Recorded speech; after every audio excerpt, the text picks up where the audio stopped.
ETF index mutual funds నేర్చుకుని stock మార్కెట్లో రాణించాలనుకుంటున్నారా? వెంటనే ఈ నెంబర్కి కాల్ చేయండి.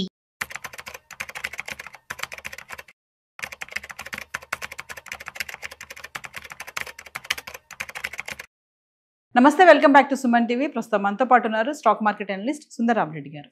నమస్తే సార్. నమస్తే మ్యామ్. సార్, నేను హోమ్ లోన్ తీసుకోవాలనుకుంటున్నాను. అయితే నాకు ఈఎంఐ క్లియర్ తొందరగా అయిపోవాలి, ప్లస్ నేను తొందరగా క్లోజ్ చేసేసుకోవాలి ఆ లోన్ ని, ఎక్కువ రిస్క్ తీసుకోకుండా. అంటే ఏమైనా టిప్స్ గా సజెషన్స్ ఉన్నాయా? హోమ్ లోన్ తీసుకోవాలని డిసైడ్ అయ్యారు అనుకోండి, బేసికల్ గా ఎవరైనా సరే ఒక హౌస్ లోన్ తీసుకోవాలంటే అండ్ అఫోర్డబిలిటీ ఉందా లేదా చెక్ చేసుకోవాలండి. చాలా మంది అంటే జాబ్ గ్యారంటీ ఉంటుంది, అంటే ఫ్యూచర్ దాకా రిటైర్మెంట్ దాకా వర్క్ చేసుకోవచ్చు అలా అనుకుంటారు. బట్ రీసెంట్ గా మీరు టీసీఎస్ చూశారు కదా, అది ఎగ్జాంపుల్ స్టార్ట్ అయింది ఇప్పుడు ఇండియాలో ట్రెండ్ కూడా. అబ్రాడ్ లాగా ఇండియాలో కూడా అవసరం లేదనుకుంటే ఎంప్లాయీస్ ని ఫైర్ చేసే కల్చర్ బీనింది ఆల్రెడీ. ఇంకా అందుకని మనకి ఎప్పుడైనా 30 40 వచ్చినాయి అంటే మనకి డేంజరస్ జోన్ లోకి వస్తున్నట్టు లెక్క. మనం ఎప్పుడైనా పీకొచ్చు. ఒకసారి పీకిస్తే ప్రాబ్లం ఏంటంటే వేరే వాళ్ళని ఈజీగా హైర్ చేయరు నిన్ను, ఎందుకంటే మన దగ్గర ఏజీ లేదు, అంటే మోడర్న్ తగ్గట్టు టెక్నిక్స్ లేదు. కాబట్టి 1-2 సార్లు ఆలోచించుకోవాలా. మరి ఈ ఇల్లు అనేది ఒక కళ, అది ఒక డ్రీమ్ అనమాట అందరికి. అది ఇల్లు కట్టకుండా అంటే చాలా కష్టం. ఇండియాలో మనిషి వాళ్ళు ఎవరికైనా సరే సొంత ఇంట్లో సావాలనేది ఒక డ్రీమ్ అనమాట. మరి అలాంటప్పుడు ఇల్లు లేకుండా ఎలా అంటే, మీరు ఆ ఇల్లు కొనాలంటే ఫస్ట్ మీరు ఫండ్ని క్రియేట్ చేసుకోండి. అప్పు తీసుకొని ఇల్లు కొనాలనుకున్నా సరే ఒక ఫండ్ క్రియేట్ చేసుకోండి. ఫండ్ క్రియేట్ అయిన తర్వాత లెట్స్ సే నేను ఒక 70 లక్షలు పెట్టి ఇల్లు కొందాం అనుకుంటున్నాను. మీరు ముందే ₹1 కోటి వర్త్ గల మ్యూచువల్ ఫండ్స్ క్రియేట్ చేసుకోవాలా. అంటే ఒక 10 years 15 years ముందే ప్లాన్ చేసుకోవాలా. ఇల్లు ప్లాన్ చేసుకొని మనీ పోగు చేసుకొని మ్యూచువల్ ఫండ్స్ లో అది 1 crore అయిన తర్వాత అప్పుడు మనం SWP పెట్టేసుకొని ఈఎంఐ కట్టుకుంటూ పోవచ్చు అనమాట ఆ డబ్బుతోటి. అప్పుడు ఫ్యూచర్లో నా జాబ్ పోయినా సరే నాకు ఇబ్బంది ఏం లేదు, ఎందుకంటే మనీ ఇలా పోతుంది కాబట్టి ఆటోమేటిక్గా. అలాంటి ప్లాన్ చేసుకొని మీరు తీసుకోవాల్సి ఉంటుంది. ఒకవేళ అలాంటి ప్లానింగ్ ఏం చేయలేదు, అంటే ఎమోషనల్గా ఇన్వాల్వ్ అయ్యి నేను ఇల్లు తీసుకుందాం రెడీ అయ్యాను అనుకున్నాను అనుకోండి, అప్పుడు ఏంటంటే ఇంక ఎలాగో అది తీసుకున్న డెసిషన్, ఇప్పుడు ఇంకా అది మార్చలేం కదా. అప్పుడు మీరు చేయాల్సిందల్లా ఏంటంటే, సపోజ్ చాలా మంది ఏంటంటే అర్లీగా క్లోజ్ చేద్దామని చెప్పేసి 15 years 20 years అలా తీసుకుంటారండి. హౌసింగ్ లోన్స్ అనేది అన్నిటికంటే తక్కువ వడ్డీ దొరికే ప్లేస్ అనమాట. అంతకంటే తక్కువ ఇండియాలో ఏడా దొరకదు. మీకు 8.5 9కే దొరుకుతుంది, 8.5. మీరు అదే పర్సనల్ లోన్ తీసుకున్నారనుకోండి 12 to 15% ఉంటుంది. ఓకే, అన్నిటికంటే తక్కువ ఇంట్రెస్ట్ రేట్ దొరికే ఒకే ఒక్క లోన్ ఏంటంటే హౌసింగ్ లోన్స్ అవి. కాబట్టి మీరు ఏం చేయాలంటే ఎంత ఎక్కువ ఇస్తే అంత తీసుకోవటం బెటర్. మీరు అర్లీగా క్లోజ్ చేద్దామని అనుకుంటున్నారు కానీ అవసరం లేదు, ఎందుకంటే 9% దొరుకుతుంది మనకి. ఓకే, ఫర్ ఎగ్జాంపుల్ ఇప్పుడు ఇద్దరు వ్యక్తుల మధ్య చూద్దాం అనుకోండి, ఇద్దరు 50 lakh తీసుకున్నాం. మీరు తీసుకున్న 50 lakh, నేను తీసుకున్న 50 lakh. మీరైతే 15 yearsకే కడతామంటున్నారు, నేనైతే 20 years అనమాట. కాబట్టి రఫ్గా 9% వడ్డీ అనుకున్నాం అనుకోండి, మీరు 49,000 కట్టాలి పర్ మంత్, నేనేమో 43,000 కట్టాలి.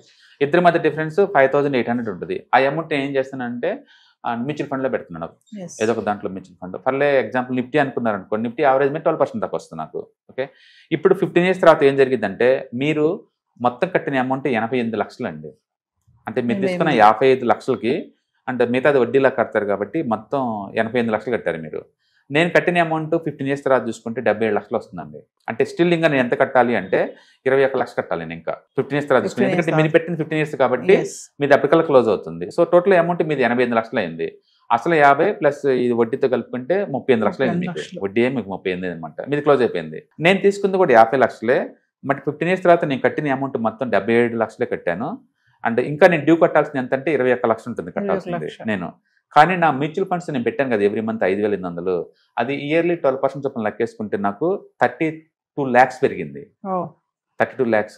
ఇప్పుడు 32 lakhs నాకు వచ్చింది కాబట్టి ఈ డబ్బులు మొత్తం కట్టాను అనుకోండి, నాకు ఉల్టా 11 లక్షలు మిగులుతాయి. అంటే 15 yearsతో పాటు దీంతో పాటు నేను క్లోజ్ చేస్తే నాకు ఉల్టా నాకు 11 లక్షలు మిగులుతాయి. కాబట్టి లోన్ తక్కువ రేటుకి వచ్చినప్పుడు ఎంత ఎక్కువ టైం తీసుకుంటే నీకు అంత బెటర్, ఎక్కువ టైం తీసుకుంటే నీకు అంత బెటర్. ఆ డిఫరెన్స్ ఏంటంటే మీరు మ్యూచువల్ ఫండ్లో పెట్టుకోండి. ఓకే, మనం చెప్పింది ఈ ఎగ్జాంపుల్లో నిఫ్టీ 12% చెప్పాం, మంచి మ్యూచువల్ ఫండ్స్ 20 దాకా కూడా ఇస్తాయి. అవి అనుకోండి ఇంకా చాలా ఎక్కువ డబ్బులు వస్తాయి. అందుకని మీరు ఎవరైనా ఈఎంఐలు కట్టేటప్పుడు కొంత డబ్బు ఎక్కువ టైం తీసుకొని డిఫరెన్స్ అమౌంట్ అని మ్యూచువల్ ఫండ్లో పెట్టడం బిగ్ చేసుకోండి. లాంగ్ టర్మ్ లో మంచి వెల్త్ క్రియేట్ అవుతుంది. ప్రతి లోన్ కి అలా చేసుకోవచ్చు, మీరు ఆప్టిమైజేషన్ చేసుకోవచ్చు. Hello viewers, stock market analyst Sundar Rama Reddy గారి ఆన్లైన్ వెబినార్ కి ఎన్రోల్ చేసుకోవాలనుకుంటున్నారా? ఎస్ఐపి ప్లాన్ గానీ, ఫైనాన్షియల్ ప్లానింగ్ గానీ, మరి రిటైర్మెంట్ ప్లాన్ ఎలా చేసుకోవాలి, కిడ్స్ ఉన్నారు, కిడ్స్ కి సేవింగ్ స్కీమ్స్ గానీ, ఇలాంటి డీటెయిల్స్ అని తెలుసుకోవాలనుకుంటున్నారా? మరి ఫీజు వచ్చేసి 4444. మరి కింద కనిపిస్తున్న నెంబర్ కి కాల్ చేసి రిజిస్ట్రేషన్ చేసుకోండి. కొంతమంది మధ్యలోనే తొందరగా కట్టేసుకుందాము మనకు క్లియర్ అయిపోద్దని అనుకుంటారు. నేను అంటుంది ఏంటంటే 9% వడ్డీకే మీరు మేనేజ్ చేయాలన్నప్పుడు మ్యూచువల్ ఫండ్లో పెడితే 20 ఎలా మేనేజ్ చేయగలుగుతారు? ఎందుకు అది అలా అర్లీగా క్లోజ్ చేసుకోవటం దీనికి ఏమొస్తుంది మీకు క్లోజ్ చేస్తే? కట్టే బదులు ఆ డబ్బుల్ని మ్యూచువల్ ఫండ్లో పెట్టుకోండి. It's all about knowledge game ఇది. మీకు నాలెడ్జ్ ఉంటేనే అలా చేయగలుగుతారు. నాలెడ్జ్ లేదనుకోండి క్లోజ్ చేసుకుంటమే బెటర్, నీకు పీస్ ఆఫ్ మైండ్ దొరికింది కదా. సో ఇక్కడ ఎమోషనల్ వర్సెస్ ఎకనామిక్ సెన్స్ అనమాట ఇక్కడ అంతే. అందుకని లోను డబ్బులు ఎక్స్ట్రా వస్తే ముందే క్లోజ్ చేసుకోవటాలు, అంటే చాలా మంది అంటే 10% ఎక్స్ట్రా కడతారు, ఇలా చేస్తూ ఉంటారండి. అండ్ వీళ్ళు మీ తక్కువ వడ్డీకి ఇంతకన్నా ఎక్కువ రాదు. మీరు లివరేజ్ గేమ్ ఆడాలంటే this is the best time అంతే. బట్ అదే టైంలో మార్కెట్ నాలెడ్జ్ లేకుండా మీరు 15-20 ఎక్స్పెక్ట్ చేయలేరు కదా. బట్ ఏదైనా కావచ్చు, మీకు వచ్చిన 9% వడ్డీకి నిఫ్టీ కొన్న మీకు యావరేజ్ మీద 12% వస్తాయి కదా. సో మీకు ఎక్స్ట్రా 4% సంపాదిస్తున్నారు కదా. ఇయర్లీ 4% మీద 15 years మీద చాలా ఎక్కువ డబ్బు కదా. కాబట్టి లోన్ ఎంత ఎక్కువ టైం ఉంటే అంత ఎక్కువ టైం ప్రొలాంగ్ చేయటం, ఆ డిఫరెన్స్ అమౌంట్ని మ్యూచువల్ ఫండ్లో పెట్టడం ద్వారా మనం ఎక్కువ సంపాదించుకోవచ్చు. కాబట్టి మ్యూచువల్ ఫండ్ని వాడుకోండి. అట్లా ఈ రూట్ హోమ్ లోన్ పెట్టి ఇల్లు తీసుకున్నా ఫినాన్షియల్ గా ప్లాన్ చేసుకుంటే మీరు అన్నట్టుగా ప్లాన్ చేసుకుంటే నీకు దొరికింది. అందుకని ప్లానింగ్ లేకుండా ఎమోషనల్ తీసుకోకూడదు. బట్ అన్ఫార్చునేట్లీ రియల్ ఎస్టేట్ గోల్డ్లో ఎకనామికల్ సెన్స్ కన్నా కూడా ఈ ఎమోషనల్ ఇన్వాల్వ్మెంటే ఎక్కువ మంది ఉంటుంది. అందుకని ఒక ఇల్లు కొన్నోళ్ళు కూడా మళ్ళీ ఇంకొక ఇల్లు కొనడానికి ప్లాన్ చేస్తారు, అది దాటి బయటికి రాలేరు. నేను చాలా మందికి కౌన్సిల్ ఇచ్చాను, కొన్ని వందల మందిని నేను పర్సనల్గా వాళ్ళ పోర్ట్ఫోలియో తెగి చూశాను. వాళ్ళు చాలా మంది రిటైర్మెంట్ కోసం ఎస్ఐపి అని బిగిన్ చేస్తారు. అండ్ ఫండ్ కూడా 1 కోటి రూపాయల దాకా అవుతాయి, మంచి ట్రాక్లో ఉంటారు. ఇంకా 4-5 కోట్లు వచ్చేస్తే ఎంచక్క వాళ్ళు రిటైర్మెంట్ తీసుకోవచ్చు ఇంకా, ఎందుకంటే ఈ ఫండ్ అవుతుంది కాబట్టి. సడన్గా ఏమవుతుందంటే ఎక్కడో చోట మంచి ఇల్లు దొరుకుతుంది, 2 కోట్లు 3 కోట్లు, ఈ ఫండ్ని క్లోజ్ చేస్తారు. క్లోజ్ చేసేసుకొని ఇంకా ఆ ఇల్లు కొంటారు. కొంత ఇప్పుడు ఏముంది ఫండ్ ఇయర్లీ 20% గ్రో అయ్యే ఫండ్స్ క్లోజ్ చేసుకుంటే మీకు ఆ అమౌంట్ ఉండదు కదా. మళ్ళీ ఇప్పుడు లైఫ్లో కనపడ్డప్పుడు ఏంటంటే ఇప్పుడు ఎంత ఉంది మీ మ్యూచువల్ ఫండ్ అంటే, లేదు సార్ అమ్మేసాను మన ఇల్లు కొన్నాం అంటే, మీకు ఆల్రెడీ ఒక ఇల్లు ఉంది కదా అంటే, ఇది తక్కువలో వస్తుందండి అందుకే కొన్నాం అంటారు. అంటే మనకి ఏం చేయాలో అర్థం కాదు. Okay it's okay, end of the day మీకు అది తప్పు. డబ్బులు నుండి ఎన్ని తప్పులు చేసినా ఏం కాదు, డబ్బులు లేని తప్పు చేయకూడదు, వాళ్ళకి ఆల్రెడీ ఉంది కాబట్టి ఏం కాదు అనమాట. అందుకే నేను చాలా మంది చూశాను నిజంగా రిటైర్మెంట్ కోసం ఎవరైనా మ్యూచువల్ ఫండ్స్ లాంగ్ టర్మ్ లో ఉంచుకుంటారంటే చాలా రేరు. 100 మంది ప్రామిస్ చేస్తే 10 మంది కూడా నిలబడలేరు మాట మీద. ఈ మధ్యలో ఏమవుతుందంటే హెల్త్ బాగాలేక దాన్ని క్లోజ్ చేయటము, లేకపోతే ఇంకొక ఇల్లు తక్కువ రేటు కొత్తని చెప్పేసి కొనటం, లేకపోతే వాళ్ళ అబ్బాయికి ఏదైనా రిక్వైర్మెంట్ ఏదో ఒకటి, మొత్తానికి ఏదైనా సరే వాళ్ళ అవసరాలకైతే పనికి వచ్చింది, అదే తప్పుకోవాలి. బట్ కమిట్మెంట్ చాలా తక్కువ మంది దగ్గర చూసాను నేను. అందుకని లూజ్గా అందరూ రిటైర్మెంట్ ప్లానింగ్ అంటారు తప్ప కమిట్మెంట్ ఇచ్చి ఉన్న వాళ్ళు ఎవరు ఉండరు. Otherwise mutual funds excellent source money make చేయడం లాంగ్ టర్మ్ పాయింట్ ఆఫ్ లో.